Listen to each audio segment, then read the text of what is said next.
Welcome back, everybody. I'm Steven. This is Northwest Small Batch Brewing, and today I want to get into a brew talk.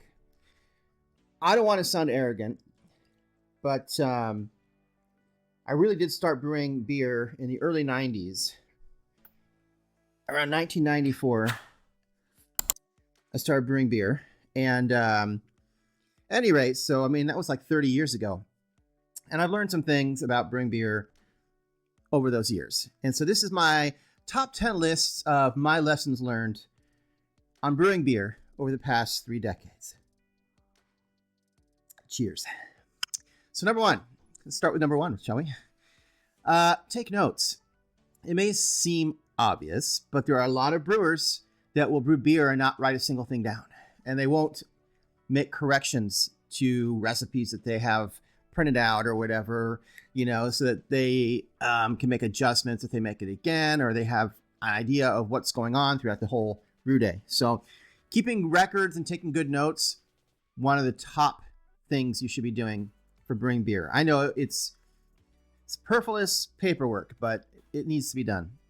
Number two, oxygen.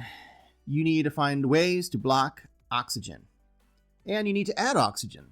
At the beginning of your brewing, you need to get really good wort aeration. Even if it's just shaking the heck out of your fermenter for a couple minutes to get as much oxygen as you can. Block your oxygen, of course, during the fermentation process once it's kicked off. And last, it's not really to do with oxygen so much, but you need to make sure you sanitize your O-rings. I was talking to someone not long ago, and they were saying, "Oh, I didn't know that. Do you really clean your kegs after every batch?" And I was like, "Yeah, don't you?" Apparently, that's a thing. Apparently, people don't. It's really important because at some point you're going to get an infection, and it may seem crazy, but you need to take apart all those different pieces and sanitize them and clean them. Get some keg lube in there on the O-rings and whatnot. Number three. Good wort, right? Good wort is useless if you don't ferment it properly or well, right? In other words, it's another way of saying you should focus on the cold side. Yeah, it's easy. The hot side's easy. I mean, easy, but I mean, as far as you don't need a lot of special equipment or anything.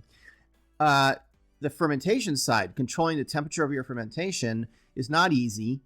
You have to. There's different ways to do it.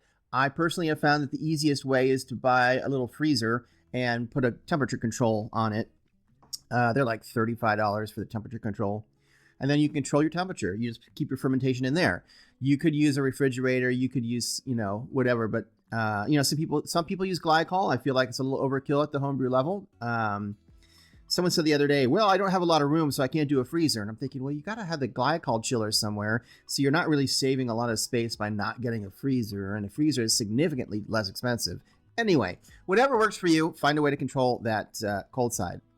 Number four, brew in a bag. Listen,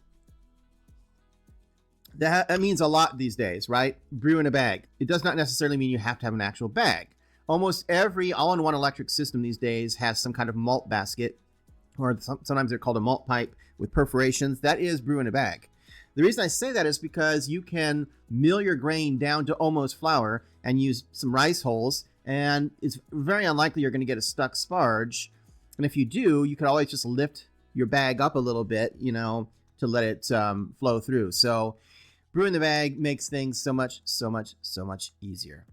Where am I? Number five, make small batches more often. You have more variety of beer if you make a small batch. Let's say you're used to doing 5-gallon batches once a month. If you can drink through that much, you have enough friends, split it. Do two batches a month that are 3.5 gallons, and that way you have more style, different beer. You're not drinking the same exact beer for an entire month long.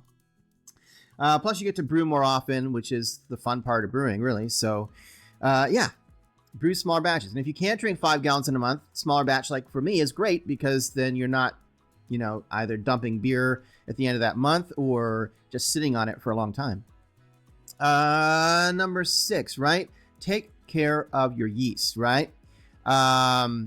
Yeast makes beer, right? So don't use expired yeast if you can avoid it. Use yeast nutrient. You don't really have to do starters anymore these days unless you're harvesting yeast, right, to reuse it or something like that. But the point is, yeast is what's making your beer. So be kind to your yeast. Where are we at? Number 7. This was one of my favorites. Don't sweat the small stuff. So the saying, relax, have a homebrew, right? It's the same thing. It's like, don't sweat the small stuff. Every batch you make of beer, even if you're making the same thing over and over and over again, is going to be slightly different than the batch before, because that's homebrewing. You're never going to have exactly the same thing. You're not always going to hit the numbers you want to hit. Don't sweat it.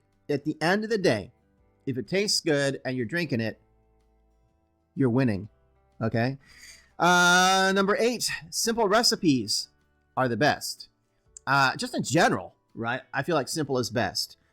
You'll see this in an upcoming video, or maybe I'll have already posted it. I'm not sure. It depends on when this video lands. But basically, if you have a recipe and you're like, oh, this looks good. This looks good. I'm going to throw this in. I'm going to throw this in. I'm going to throw this in. It can get bad really fast. Anytime you're thinking to yourself, should I add X, Y, or Z to this beer? I always suggest no. The reason being is simple is usually better. I've had better smash beers than really sophisticated beers because it's simple. You know what's happening. You can control it more. It just ends up better. So if you're ever questioning whether you should add an extra ingredient, don't. Leave it the way it is. If you like it, then you're good. You're golden, right? If you feel like maybe you want to try it next time with adding an ingredient, then do it. But always start simple. Number 9, keep this is also has to do with keeping your recipes simple. Keep your equipment simple, man. I've eliminated the hoses and the pump and the chiller, all that stuff from my brewing process. Keep it simple. More simple your brew day, the less chance of having an issue, and it makes your brew day easier. You have more fun. There's less cleaning. Keep it simple all around, from the recipe to the equipment. And number 10, kind of like I was just saying, it's only beer, man. Relax, right? It's only beer. Don't stress. Sometimes I see some people really stressing out. Oh my God, my beer won't ferment, or it's stuck. I've got a stuck sparge, or I can't get it to go below a certain gravity, or I didn't hit my numbers. And look, just relax. It's a hobby. You're doing it at home, and it's just beer, man. No matter what, you're going to have beer at the end of the day or at the end of the month when it was done fermenting. Just relax and enjoy the process, my friend. Hey, I hope you found that helpful. Just a few of the things I've learned over the years. I'll be back in another week with another brewing tip. Well, no, I won't. I'll be back in another week for a full brew day or a brew talk. I will have a brew tip. It'll be on Thursday. And until then, keep on brewing. Cheers.